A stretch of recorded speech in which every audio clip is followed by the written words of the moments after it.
माँ दुर्गा देवी सभी लोगों का कल्याण करे। श्री दुर्गा सप्तशती। मैं दुर्गा सप्तशती का प्रथम पाठ शुरू कर रहा हूँ, आप लोग ध्यान से सुने। प्रथमो अध्याय। मेधा ऋषि का राजा पुरत और समाधि को भगवती की महिमा बताते हुए मधुकैटभ वध का प्रसंग सुनना। विनियोग।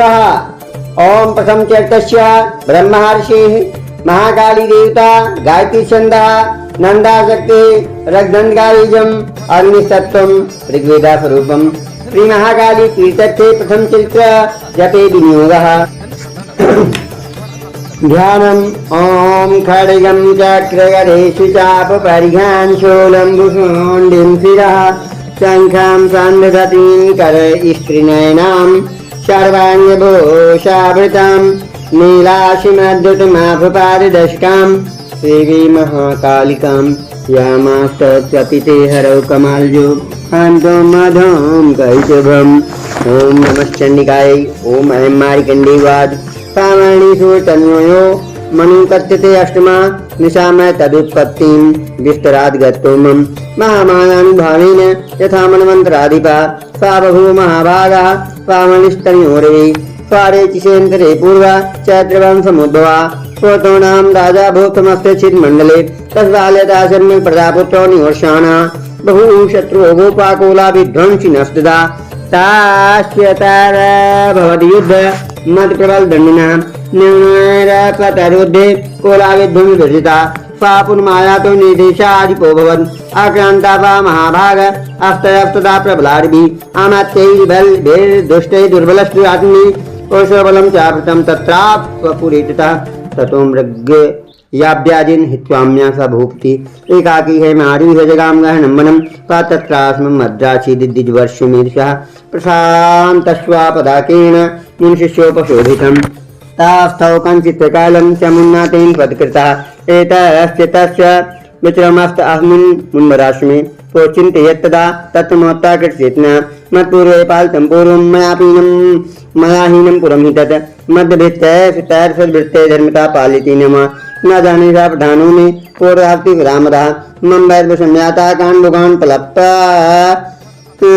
अश्यते यमवान् गुता नित्यं प्रसादं भोजने अनृत्यं ध्रुवं ते अद्य कुर्वन्तयन् मयि भृताम् असम्यग् वैशीलस्ति पूर्वाद्भिः सत्तम्भयम् सञ्चितापुत्रिदोषेण क्षयं दोषो गमिष्यन् एतच्चानयं च सत्यं चिन्तयामः पार्थिवा तथा दृष्टाश्रमाभ्यासे वैश्वनीकं ददर्शा सा प्रशस्तेन कष्टं भो हेतुश्चागमनात्रकः साफोके कस्मात्त्वं दुर्मनाय लक्ष्यसे इत्यागणवस्तस्य भूप्रे प्रलोदितं प्रत्युवासातं वैश्या प्रस्यावन्तो नृपं वैश्वा समाधिनां वैश्य अहमुत्पन्नो धन्नां कुले पुत्रदाय निहतस्य धनलोभात् स्वाद्भिः तेनस्य धनदारे पुत्रदाय निधनं वनमभ्यागतो दुःखी निरक्तः चाप्तबन्धुभिः सोऽहं नवेदीं पुत्राणां कुशलात्मिकां प्रवृत्तिं स्वजनानां च दाराणां च संस्थितः किं न तेषां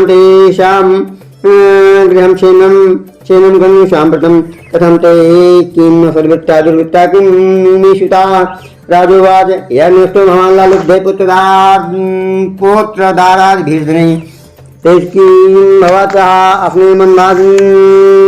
अपने मन बाधनात् मांसं वैश्वात् एवमेदथा भवान् अस्मद्गतं वचः किं करों न बध्नात् मम्य श्रुतां मनः ते सन्तति प्रतस्मेहं धनलुब्धे निराकृताः तस्वादिहर्दिकेशिवीम्नि निमनः किमितन्नाभिज्ञानां महामते तत्त्वं चित्तं गणेष्वपि बन्धोषु तेषां कृते मे निःश्वासधर्मस्य जायते करों किं यन्मनस्तेषु प्रीतिस्नुष्टं मार्कण्डेया ततस्थो परितं विप्रतां मुनिं सम्पश्च समाधिनां वश्वाफाचापार्थि सतुमा कृत्वा तु तौ यथान्यां यथा तेन समृद्धं पृष्टो कथा काशी चक्रतो वैश्य पार्थिवो राजोवाच भग्नं त्वाम्यहं प्रष्टुमिच्छामि कं वदस्तद् दुःखायन्नु मनस्वासा चित्ताय तदां विना मत्तं गतराजस्य राजङ्गिष्किलेश्वर जानतोऽस्ति यथागशिखिले तन्निं सत्यम् अयं चान्यकता पुत्रे धारयिवित्तैष्ये तस्य जजिता स्वादिनीं च सन्त्यक्त्यास्तु हार्दि तथाप्यति एवं तथां च द्वावंपि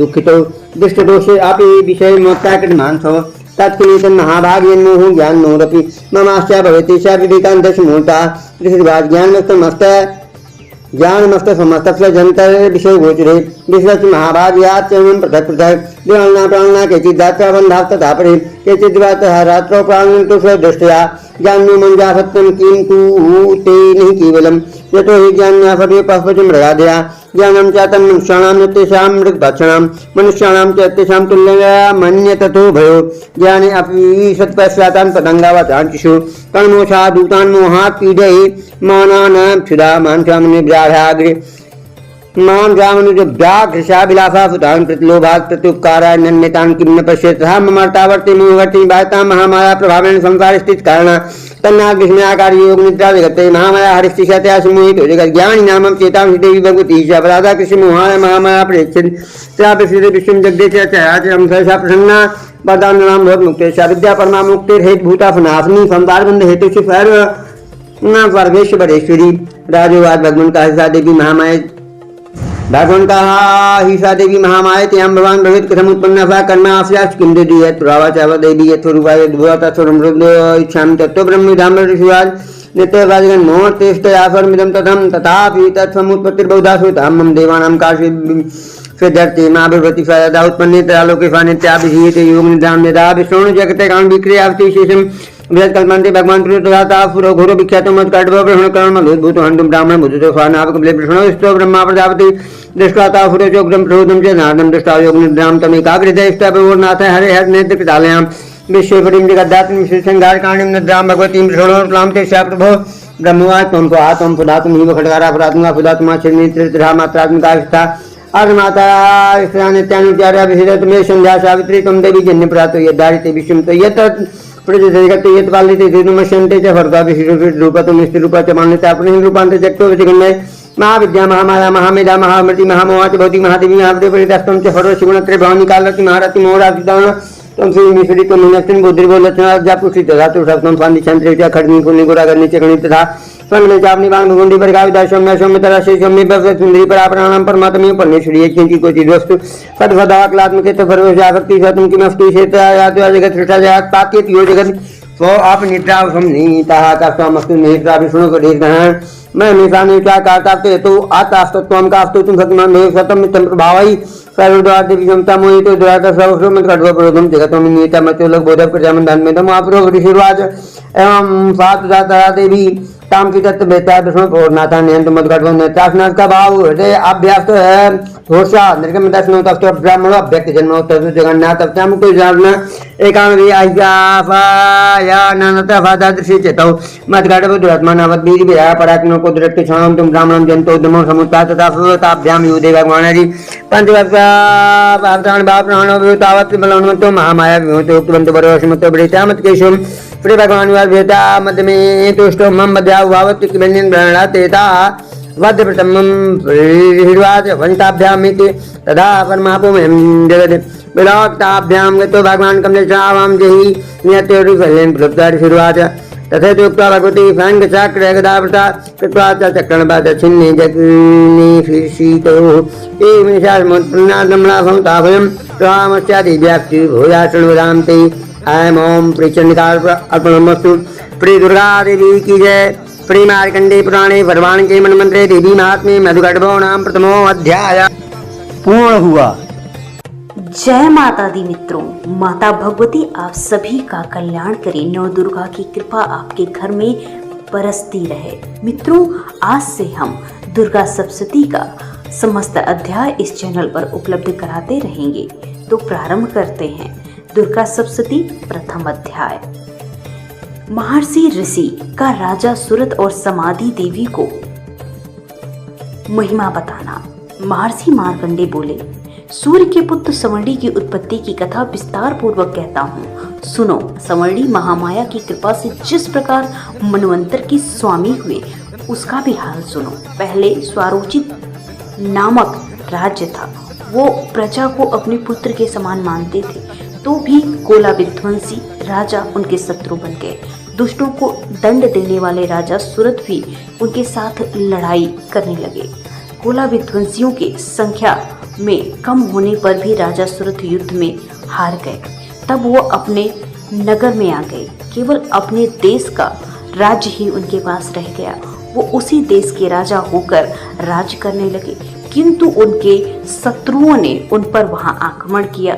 राजा को बलहीन देखकर उसके दुष्ट मंत्रियों ने राजा की सेना और खजाना अपने अधिकार में कर लिया। राजा सूरत अपने राज्याधिकार को हार कर शिकार खेलने के बहाने घोड़े पर सवार होकर वहां से एक भयंकर वन की ओर चले गए। उस वन में उन्होंने महर्षि मेधा का आश्रम देखा। वहां मेधा ऋषि अपने शिष्यों तथा मुनियों से सुशोभित हो बैठे और वहां कितने ही हिंसक जीव परम शांति भाव से रहते थे। राजा सूरत ने महर्षि मेधा को प्रणाम किया और महर्षि ने भी उनका उचित सत्कार किया। राजा सूरत महर्षि के आश्रम में कुछ समय तक ठहरे। अपने नगर की ममता आकर्षण से राजा अपने मन में सोचने लगे, पूर्व काल में पूर्वजों ने जिस नगर का पालन किया था वो आज मेरे हाथ से निकल गया। मेरे दुष्ट एवं दुरात्मा मंत्री मेरे नगर की अब धर्म से रक्षा कर रहे होंगे या नहीं। मेरा प्रधान हाथी जो सदा मद की वर्षा करने वाला और सूरवीर था, मेरे वैरियों के वश में होकर ना जाने क्या दुख भोग रहा होगा। मेरे आज्ञाकारी नौकर जो मेरी कृपा से धन और भोजन पाने में सदैव सुखी रहते थे और मेरे पीछे पीछे चलते थे, वो अब निश्चय ही दुष्ट राजाओं का अनुसरण करते होंगे तथा मेरे दुष्ट एवं दुरात्मा मंत्रियों द्वारा व्यर्थ ही धन को व्यय करने से संचित किया हुआ मेरा खजाना एक दिन अवश्य खाली हो जाएगा। इस प्रकार बहुत सी बातें सोचता हुआ राजा निरंतर दुखी होने लगा। एक दिन राजा सूरत ने महर्षि मेधा के आश्रम के निकट एक वैश्य को देखा। राजा ने उससे पूछा, भाई तुम कौन हो? यहाँ तुम्हारे आने का कारण क्या है? और तुम मुझे शोकग्रस्त अनमने से दिखाई देते हो, इसका क्या कारण है? राजा के यह नम्र वचन सुन वैश्य ने महाराज सूरत को प्रणाम करते हुए कहा। वैश्य बोला, राजन मेरा नाम समाधि है। मैं धनियों के कुल से उत्पन्न एक वैश्य हूँ। मेरे दुष्ट स्त्री पुत्रों ने लोभ में मेरा सारा धन छीन लिया है और मुझे घर से निकाल दिया है। मैं इस तरह से दुखी होकर इस वन में चला आया हूँ और यहाँ रहता हूँ। मैं इस बात को भी नहीं जानता कि अब घर में इस समय सब कुशल है या नहीं। यहाँ मैं अपने परिवार का आचरण संबंधी कोई समाचार नहीं पा सकता कि वो घर में इस समय कुशलता पूर्वक हैं या नहीं। मैं अपने पुत्रों के संबंध में ये भी नहीं जानता कि वो सदाचारी हैं या दुराचार में फंसे हुए हैं। राजा बोले, जिस धन के लोभी स्त्री पुत्रों ने तुम्हें घर से निकाल दिया, फिर भी तुम्हारा चित्त उनसे क्यों प्रेम करता है? वैश्य ने कहा, मेरे विषय में आपको ऐसा कहना ठीक है, किंतु मेरा मन इतना कठोर नहीं। यद्यपि धन के लोभ में पड़कर पितृ स्नेह को त्याग कर मुझे घर से निकाल दिया गया है, तो भी मेरे मन में उनके लिए कठोरता नहीं आती। हे महामते, मेरा मन भी उनमें क्यों फंसा रहता है? इस बात को जानता हुआ भी मैं नहीं जान रहा। मेरा चित्त उनके लिए दुखी है। मैं उनके लिए लंबी लंबी सांसें ले रहा हूँ। उन लोगों में प्रेम नाम को नहीं है, फिर भी ऐसे निस्नेहियों के लिए मेरा हृदय कठोर नहीं होता। महर्षि मार्कंडेय जी ने कहा, हे ब्राह्मण। इसके पश्चात महाराजा सूरत और वो वैश्य दोनों महर्षि मेधा के समीप गए और उनके साथ यथा योग्य न्याय संभाषण करके दोनों ने वार्ता आरंभ की। राजा बोले, हे भगवान, मैं आपसे एक बात पूछना चाहता हूँ, सो आप कृपा करके मुझे बताइए। मेरा मन अधीन है, इससे मैं दुखी हूँ। राज धनादि की चिंता अब तक मुझ में बनी हुई है और मेरी ये ममता अज्ञानियों की तरह बढ़ती जा रही है। और ये समाधि नामक वैश्य भी अपने घर से अपमानित होकर आया है। इसके स्वजनों ने भी इसे त्याग दिया है। स्वजनों से त्यागा हुआ भी ये हार्दिक प्रेम रखता हुआ है। इस तरह दोनों ही दुखी हैं। हे महाभाग, उन लोगों के अवगुणों को देखकर भी हम दोनों के मन में उनके लिए ममता जनित आकर्षक प्रेम उत्पन्न हो रहा है। हमारे ज्ञान रहते हुए भी ऐसा क्यों है? अज्ञानी मनुष्य की तरह हम दोनों में ये मूर्खता क्यों है? महर्षि मेधा ने कहा, विषम मार्ग का ज्ञान सब जंतुओं को है। सबों के लिए विषय पृथक पृथक होते हैं। कुछ प्राणी दिन में नहीं देखते और कुछ रात को, परंतु कई जीव ऐसे होते हैं जो दिन रात दोनों में देख सकते हैं। ये सत्य है। मनुष्य में ज्ञान प्रधान है, किंतु केवल मनुष्य ही ज्ञानी नहीं होता, पशु पक्षी आदि भी ज्ञानी होते हैं। जैसे ये पशु पक्षी ज्ञानी हैं, वैसे ही मनुष्य भी ज्ञानी है। जो ज्ञान मनुष्यों में है वैसे ज्ञान पशु पक्षियों में है, तथा अन्य बातें भी दोनों में एक जैसी ही पाई जाती हैं। ज्ञान होने पर भी इन पक्षियों की ओर देखो कि अपने भूख से पीड़ित बच्चों की चोंच में कितने प्रेम से अन्न के दाने डालते हैं। हे राजन, ऐसा ही प्रेम मनुष्यों में अपने संतान के प्रति पाया जाता है। लोभ के कारण अपने उपकार का बदला पाने के लिए मनुष्य पुत्रों की इच्छा करते हैं और इस प्रकार मोह के गड्ढे में गिर जाते हैं। भगवान श्री हरि की जो माया है उसी से संसार मोहित हो रहा है। इसमें आश्चर्य की कोई बात नहीं, क्योंकि वो भगवान विष्णु की योग निद्रा है या महामाया ही तो है जिनके कारण संसार मोह में जकड़ा हुआ है।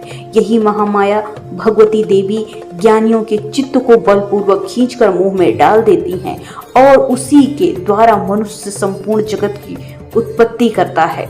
यही भगवती देवी प्रसन्न होकर मनुष्य की मुक्ति प्रदान करती हैं। यही संसार के बंधन का कारण है तथा संपूर्ण ईश्वरों की स्वामिनी है। महाराज सुरत ने भगवान पूछा, भगवान वो देवी कौन सी हैं जिसको आप महामाया कहते हैं? हे ब्राह्मण, वो कैसे उत्पन्न हुई? उनका कार्य क्या है? उनके चरित्र क्या हैं? प्रभु, उसका जैसा स्वभाव है, जैसा स्वरूप हो, वो सब कृपा करके मुझसे कहिए, मैं सुनना चाहता हूँ। महर्षि मेधा बोले, राजन, वो देवी नित्य स्वरूपा हैं, उनके द्वारा ये संसार रचा गया है। तब भी उसकी उत्पत्ति अनेक प्रकार से होती है, वो सब आप मुझसे सुनो। वह देवताओं का कार्य सिद्ध करने के लिए प्रकट होती हैं, उस समय वो उत्पन्न हुई कहलाती हैं। संसार को जलमय करके जब भगवान विष्णु योग निद्रा का आश्रय लेकर शेषशैया पर सो रहे थे, तब मधुकैटभ नामक दो असुर उनके कान के मैल से प्रकट हुए और श्री ब्रह्मा जी को मारने के लिए तैयार हो गए। श्री ब्रह्मा जी ने उन दोनों को अपनी ओर आते देखते और यह भी देखा कि भगवान विष्णु योग निद्रा का आश्रय लेकर सो रहे हैं, तो वो उस समय श्री भगवान को जगाने के लिए उनके नेत्रों में निवास करने वाली योग निद्रा की स्तुति करने लगे। श्री ब्रह्मा जी ने कहा, हे देवी, तुम ही स्वाहा, तुम ही स्वदा, तुम ही वसकार हो। स्वर भी तुम्हारा ही है, स्वरूप भी तुम्हारा है, तुम ही जीवन देने वाली सुधा हो।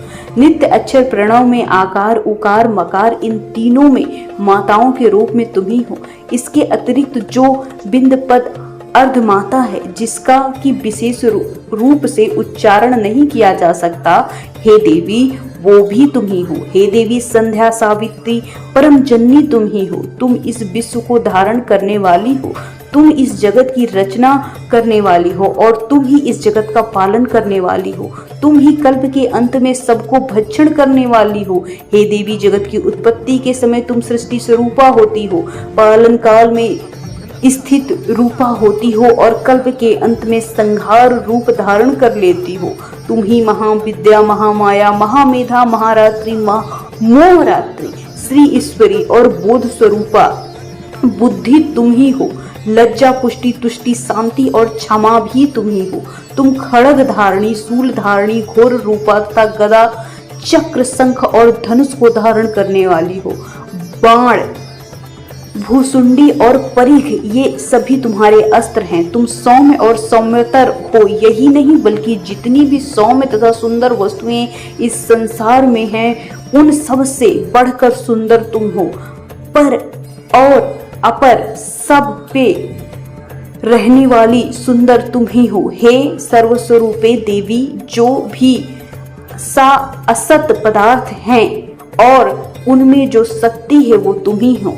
ऐसी अवस्था में भला तुम्हारी स्तुति कौन कर सकता है? इस संसार की सृष्टि, पालन, संहार करने वाले जो भगवान हैं, उनको भी तुमने निद्रा के वशीभूत कर दिया है, तो फिर तुम्हारी स्तुति कौन कर सकता है? मुझे भगवान विष्णु तथा भगवान शंकर को शरीर धारण करने वाली तुम ही हो। तुम्हारी स्तुति करने की शक्ति किसमें है? हे देवी, तुम तो अपने इन उदार प्रभावों के कारण प्रशंसनीय हो। मधु और कैटभ जो भयंकर असुर हैं, इन्हें मुंह में डाल दो और श्री हरि भगवान को जल्दी जगा दो और इनको मार डालने की बुद्धि उत्पन्न करो। महर्षि मेधा बोले, हे राजन, जब श्री ब्रह्मा जी ने देवी की इस प्रकार स्तुति की, भगवान को जगाने तथा मधु कैटभ को मारने के लिए कहा, तो भगवान विष्णु के नेत्र, मुख, नासिका, बाहु, हृदय और वक्षस्थल से निकल ब्रह्मा जी के सामने खड़ी हुई और उनका ऐसा कहना था कि भगवान श्री हरि तुरंत जाग उठे और दोनों असुरों को देखा, जो कि अत्यंत बलवान और पराक्रमी थे और मारे क्रोध के जिनके नेत्र लाल हो रहे थे, जो ब्रह्मा जी का वध करने के लिए तैयार थे। तब क्रुद्ध हो उन दोनों दुरात्मा असुरों के साथ भगवान श्री हरि पूरे 5000 वर्ष तक लड़ते रहे। एक तो वह अत्यंत बलवान तथा पराक्रमी थे, दूसरे महामाया ने भी उन्हें मोह में डाल दिया था। अतः वो श्री भगवान से कहने लगे, हम दोनों तुम्हारी वीरता से अत्यंत प्रसन्न हैं, तुम हमसे कोई वर मांगो। भगवान ने कहा, यदि तुम मुझसे प्रसन्न हो तो अब तुम मेरे हाथों से मर जाओ, बस इतना सा ही वर मैं तुमसे मांगता हूँ, यहाँ दूसरे वर का कोई प्रयोजन नहीं। महर्षि मेधा बोले, इस तरह से जब वह धोखे में आ गए और अपने चारों ओर जल ही जल देखा, तो भगवान श्री हरि कहने लगे, जहाँ पर जल ना हो, सूखी जमीन हो, उस जगह हम तुम्हारा वध करेंगे। और उनकी भी ऐसी मनसा थी। महर्षि मेधा कहते हैं, तथास्तु कहकर भगवान श्री कृष्ण ने, श्री हरि ने उन दोनों को अपनी जांघ पर लिटाकर उन दोनों के सिर काट डाले। इस तरह से देवी ब्रह्मा जी की स्तुति करने पर प्रकट हुई थी। अब तुम उनके प्रभाव का वर्णन सुनो जो मैं कहता हूँ। श्री मार्कंडे पुराणे सवर्णिके मनवंतरे श्री महात्म्ये मधु कैटभ वधो नाम प्रथम अध्याय संपूर्ण। हाँ सज्जनों, पहला अध्याय पूर्ण हो चुका है, दूसरा पाठ आरंभ हो रहा है। द्वितीय अध्याय देवताओं के तेज से देवी का प्रादुर्भाव और महिषासुर की सेना का वध।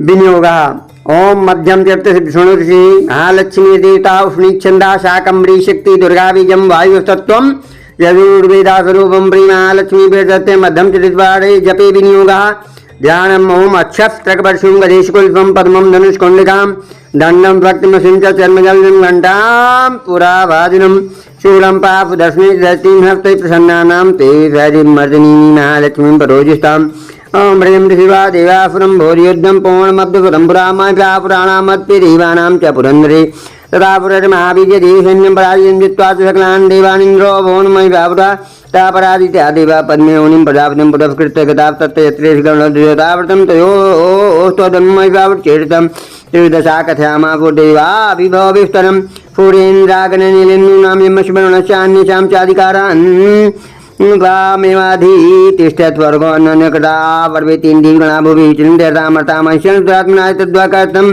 सर्वमराज्येष्टं व्रणं वा प्रपन्नास्म भदस्तुष्पि चिन्तयामित्यमिषं देवानां वचान्मद्वोदनाचकार्यकुलं नम्भोश्च वृष्टिकुटलान्नो तथावत्को पूर्णश्चक्रो वदनान्ता निष्कामादेजो ब्राह्मणापङ्कटश्चान्येषां चैव देवानां वक्रादीनां परिहृता निर्गतं त्वमहत्य जयश्चाचक्यं भं गच्छति तेषाकूटं ज्वलन्तमी पर्वतं दादृशूर्ते पुरावतज्ज्वालाव्याप्तिगन्धरम् अप्लं तत्तत्तेजापरदेवरेजमे कप्तं तद्भून्यादिव्याप्तिलोकं तयं तविका भयाद्भूषां भवं ते दास्ते नाजयत्तन्मुखं यामेन च भवन केशाभाव प्रभृणुते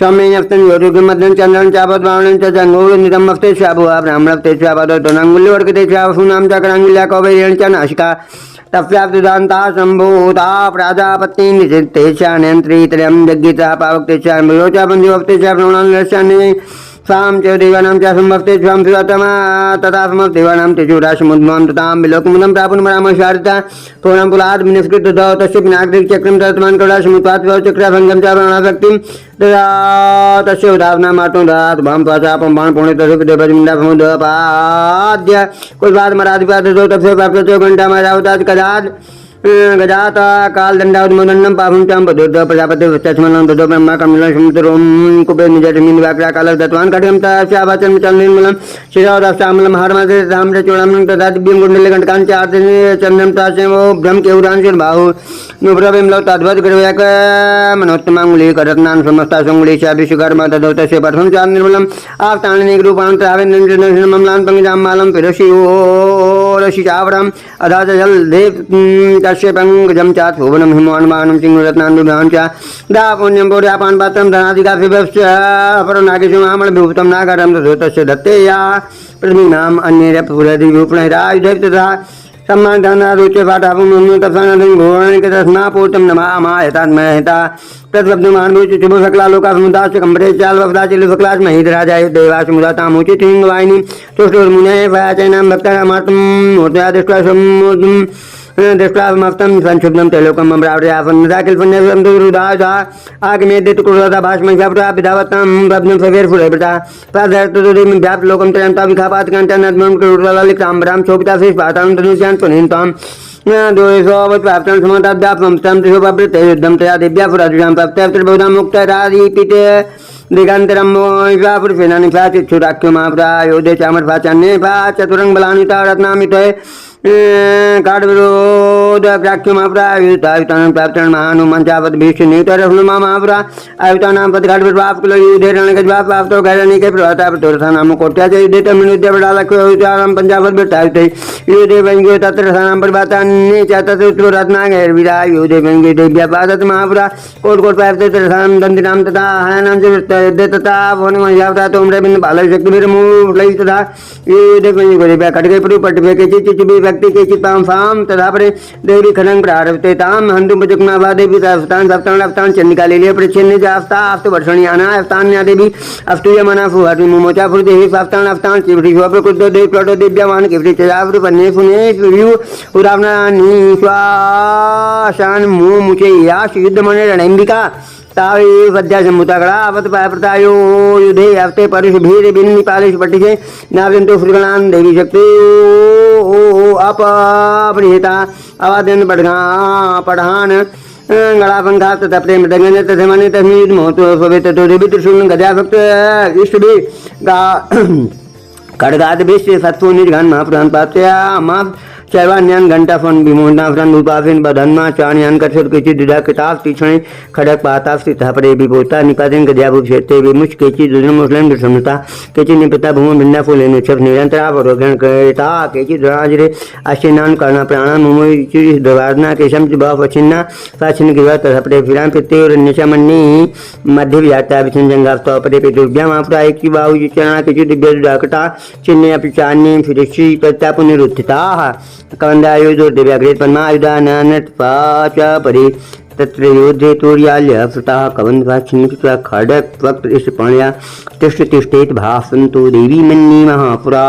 पातितैरथनागैश्वर्य सुरशिव सुंदरा आगम्याशा भवत्तत्र यत्रा भूत्व महारणा पौणतज्ञा महानद्या पदप्तत्र प्रशत्रुः मध्ये च पुरुषन्यस्य वाणापुरवादिनं क्षणेन तत्महासैन्यम् अह्राणां तदाम्बिका नेच्छयं यथा वह्नि आस्तरणदारुमहाचयं सा च सिंहो महानाद मुत्सृजन्धुत्कीशिरा शारीरिभ्यो अवनाण्यां पुणे विचन्यवत् देव्या गणस्य तस्य तत्र कृतं युद्धं महापुरे यथासां तुतुषुदेवा पुष्पवृष्टिमुचोदुम् श्रीमार्कंडे पुराणे सर्वाणिके वनमंत्रे देवी महात्म्ये महिषासुर सैन्य विधोनाम द्वितीयोध्याय। मित्रों, द्वितीय अध्याय पूर्ण हुआ। भगवती आप लोगों का कल्याण करे। माँ दुर्गे के पाठ करने से सभी पाप दूर हो जाते हैं। भगवती आप लोगों का कल्याण करे। जय माता की। श्री दुर्गा सप्तशती दूसरा अध्याय हिंदी। देवताओं के तेज से देवी का प्रादुर्भाव और महिषासुर की सेना का वध। महर्षि मेधा बोले, प्राचीन काल में देवताओं और असुरों में पूरे 100 वर्षों तक घोर युद्ध हुआ था और देवराज इंद्र देवताओं के नायक थे। इस युद्ध में देवताओं की सेना परास्त हो गई थी और इस प्रकार संपूर्ण देवताओं को जीत महिषासुर इंद्र बन बैठा था। युद्ध के पश्चात हारे हुए देवता प्रजापति श्री ब्रह्मा को साथ लेकर उस स्थान पर पहुंचे जहां पर कि भगवान शंकर विराजमान थे। देवताओं ने अपनी हार का सारा वृत्तांत भगवान श्री विष्णु और शंकर जी को कह सुनाया।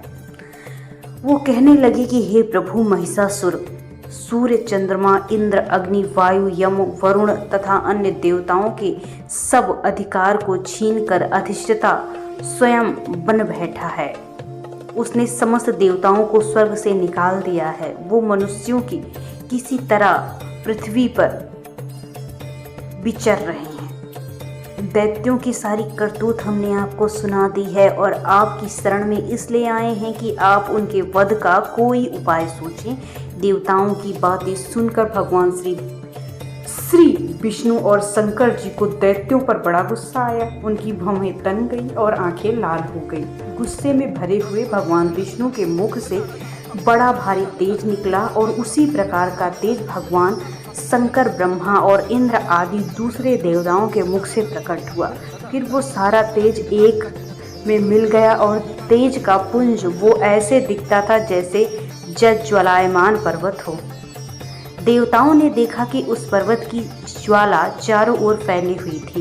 देवताओं के शरीर से प्रकट हुए तेज की किसी अन्य तेज से तुलना नहीं हो सकती थी। एक स्थान पर इकट्ठा होने पर वो तेज एक देवी के रूप में परिवर्तित हो गया और अपने प्रकाश से तीनों लोकों में व्याप्त जान पड़ा। वो भगवान शंकर का तेज था। उससे देवी का मुख प्रकट हुआ। यमराज के तेज से उसके सिर के बाल बने। भगवान विष्णु के तेज से उसकी भुजाएं बनी। चंद्रमा के तेज से उसकी दोनों स्तन और इंद्र के तेज से जंगा तथा पिंडली बनी और पृथ्वी के तेज से नितंब का भाग बना। ब्रह्मा के तेज से दोनों चरण और सूर्य के तेज से उनकी उंगलियां पैदा हुईं। वसुओं के तेज से हाथों की उंगलियां तथा कुबेर के तेज से नासिका बनी। प्रजापति के तेज से उनके दांत और अग्नि के तेज से उनके नेत्र बने। संध्या के तेज से उनकी भौहें बनी और वायु के तेज से उनके कान प्रकट हुए। इस प्रकार उस देवी का प्रादुर्भाव हुआ। महिषासुर से पराजित देवता उस देवी को देखकर अत्यंत प्रसन्न हुए। भगवान शंकर ने अपने त्रिशूल में से एक त्रिशूल निकालकर उस देवी को दिया। भगवान विष्णु ने अपने चक्र में से एक चक्र निकालकर उस देवी को दिया। वरुण ने अपने चक्र में से एक चक्र निकालकर उस देवी को दिया। वरुण ने देवी को शंख भी भेंट किया। अग्नि ने इसे शक्ति दी। वायु ने उन्हें धनुष बाण प्रदान किए। सहस्त्र नेत्र वाले श्री देवराज इंद्र ने उन्हें अपने वज्र से उत्पन्न एक वज्र दिया और ऐरावत हाथी का एक घंटा उतार कर देवी को भेंट किया। यमराज ने उसे कालदंड में से एक दंड दिया। वरुण ने उन्हें पास दिया। प्रजापति ने उस देवी को स्फटिक की माला दी। ब्रह्मा जी ने उसे कमंडलू दिया। सूर्य देवी को समस्त रोमों में से अपनी किरणों का तेज भरकर देते हैं। काल ने उन्हें चमकती हुई ढाल और तलवार दी और उज्जवल हार और दिव्य वस्त्र भी उन्हें प्रदान किए। इसके साथ ही उसने दिव्य चूड़ामणि दी। 2 कुंडल, कंकण, उज्जवल अर्धचंद्र, बाहों के लिए बाजूबंद, चरणों के लिए नुपुर, गले के लिए एक सुंदर हंसुली, अंगुलियों के लिए रत्नों से बनी हुई अंगूठियां विश्वकर्मा ने उन्हें फरसा दिया और उनके साथ ही कई प्रकार के अस्त्र शस्त्र, अभेद कवच दिए। और इसके अतिरिक्त उसने कभी ना कुम्भलाने वाले सुंदर कमलों की मालाएं प्रदान करी। समुद्र ने सुंदर कमल का फूल प्रदान किया। हिमालय ने सवारी के लिए सिंह और तरह तरह के रत्न देवी को प्रदान किए। यक्षराज कुबेर ने मधु से भरा हुआ पात्र और शेष नाग ने उन्हें बहुमूल्य मणियों से विभूषित नागहार प्रदान किया। इसी तरह दूसरे देवताओं ने भी उसे आभूषण और अस्त्र देकर उसका सम्मान किया। इसके पश्चात देवी ने उच्च स्वर में गर्जना की। उसके इस भयंकर नाद से आकाश गूंज उठा। देवी का वह उच्च स्वर का सिंहनाद पूरे आसमान में समा न सका। आकाश उनके सामने छोटा प्रतीत होने लगा।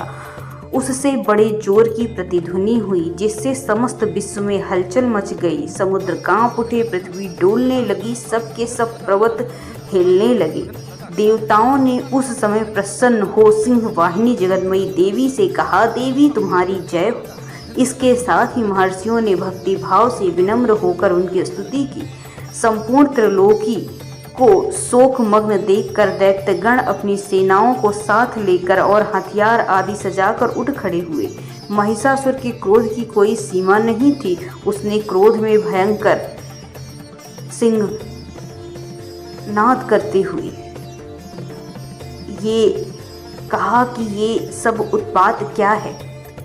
फिर वो अपनी सेना के साथ उस ओर दौड़ा जिस ओर भयंकर नाद का शब्द सुनाई दे रहा था, और आगे पहुंचकर उसने देवी को देखा जो अपनी आभा से तीनों लोकों को प्रकाशित कर रही थी।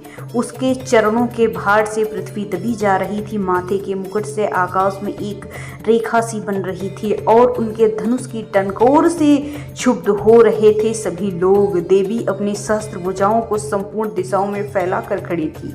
इसके पश्चात उनका दैत्यों के साथ युद्ध छिड़ा और कई प्रकार से अस्त्र शस्त्रों से सब दिशाएं उद्भासित होने लगी। महिषासुर की सेना का सेनापति चिच्छुर नामक एक महान असुर सामने आया। वो आगे बढ़कर देवी के साथ युद्ध करने लगा और दूसरे दैत्यों की चतुरंगिनी सेना साथ लेकर चामर भी लड़ने लगा और 60,000 महारथियों को लेकर उदग्र नामक महादैत्य आकर युद्ध करने लगा और महाहनु नामक असुर 1 करोड़ रथियों को लेकर, असिलोमा नामक असुर 5 करोड़ सैनिकों को लेकर साथ युद्ध करने लगा। वास्कल नामक असुर 60 लाख असुरों के साथ युद्ध में आ डटा। विटाल नाम का असुर 1 करोड़ हाथियों सहित लड़ने को तैयार था। इसके अलावा अतिरिक्त और भी हजारों असुर हाथी घोड़े साथ लेकर लड़ने लगे और इन सब के पश्चात महिषासुर करोड़ों रथों हाथियों घोड़ों सहित वहां आकर देवी के साथ युद्ध करने लगा। सभी असुर तोमर, भिंदीपाल, शक्ति, मूसल, खड़गों से, फरसों से, पट्टियों के साथ रणभूमि में देवी के साथ युद्ध करने लगे। कई शक्तियां फेंकने लगे और कोई अन्य शस्त्रादि। इसके पश्चात सबके सब दैत्य अपनी अपनी तलवारों को हाथ में लेकर देवी की ओर दौड़े और उसे मार डालने का उद्योग करने लगे, मगर देवी ने क्रोध में भरकर खेल ही खेल में उनके सब अस्त्र शस्त्र काट दिया। इसके पश्चात ऋषियों और देवताओं ने देवी से स्तुति करना प्रारंभ किया। वो प्रसन्न होकर असुरों के शरीर पर अस्त्र शस्त्र की वर्षा करने लगी। देवी का वाहन भी क्रोध से भयंकर होकर दैत्य सेना में इस प्रकार विचरने लगा जैसे कि वन में दावानल फैल रही हो। युद्ध करती हुई देवी ने क्रोध में भरकर जितने श्वासों को छोड़ा वो तुरंत ही सैकड़ों हजारों गणों के रूप में परिवर्तित हो गए। फरसे, भिंदीपाल, खड़ग तथा पट्टिस इत्यादि अस्त्रों के साथ दैत्यों से युद्ध करने लगी। देवी की शक्ति से बढ़े हुए वो गण दैत्यों का नाश करते हुए ढोल, शंख, मृदंग आदि बजा रहे थे।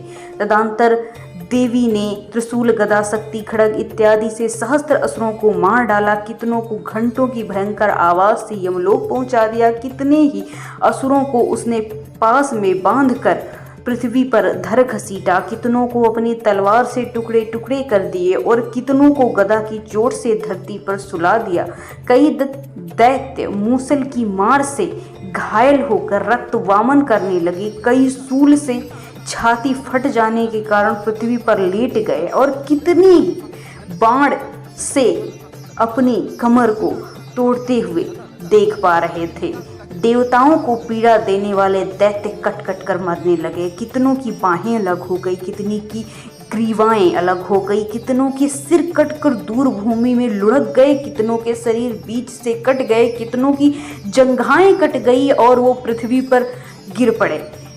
कितने ही सिरों व पैरों के कटने पर भूमि पर उड़ रहे खड़े हुए शस्त्र हाथों में लेकर देवी से लड़ने लगे और कई दैत्यगण भूमि में बाजों की ध्वनि के साथ नाच रहे थे। कई असुर जिनके सिर कट चुके थे बिना धड़ से ही हाथ में शस्त्र लिए हुए लड़ रहे थे। दैत्य रह रहकर ठहरो ठहरो करते हुए देवी को युद्ध के लिए ललकार रहे थे। जहाँ पर यह घोर संग्राम हुआ था वहाँ की भूमि रथ, हाथी, घोड़े और असुरों की लाशों से भर गई थी और असुर सेना के बीच में रक्तपात होने के कारण रुधिर की नदियाँ यानी खून की नदियां बहने लगी थी। इस तरह देवी ने असुरों की विशाल सेना को क्षण भर में इस तरह से नष्ट कर डाला जैसे तृणकाष्ठ के बड़े समूह को अग्नि नष्ट कर डालती है। और देवी का सिंह भी गर्दन के बालों को हिलाता हुआ और बड़ा शब्द करता हुआ असुरों के शरीर से मानो उनके प्राणों को ढूंढ रहा था। वहां देवी के गणों ने जब देवताओं के पीड़ित करने वाले दैत्यों के साथ युद्ध किया तो देवता भी प्रसन्न होकर आकाश में पुष्प वर्षा करने लगे। मित्रों, यहाँ पर दुर्गा सप्तशती का दूसरा अध्याय भी समाप्त होता है। हम प्रतिदिन 2 अध्याय चैनल पर उपलब्ध कराते रहते हैं। आप चैनल को सब्सक्राइब कर लीजिए और इस वीडियो को अपने दोस्तों और रिश्तेदारों में जरूर शेयर करें ताकि वो भी देवी भगवती की महिमा का रसपान कर सके। Thanks for watching. मित्रों, अभी तक चैनल को सब्सक्राइब नहीं किया है तो कृपया करके बिना किसी देरी की कर लीजिए। वीडियो अच्छा लगा हो तो लाइक करना ना भूलें। Thanks for watching.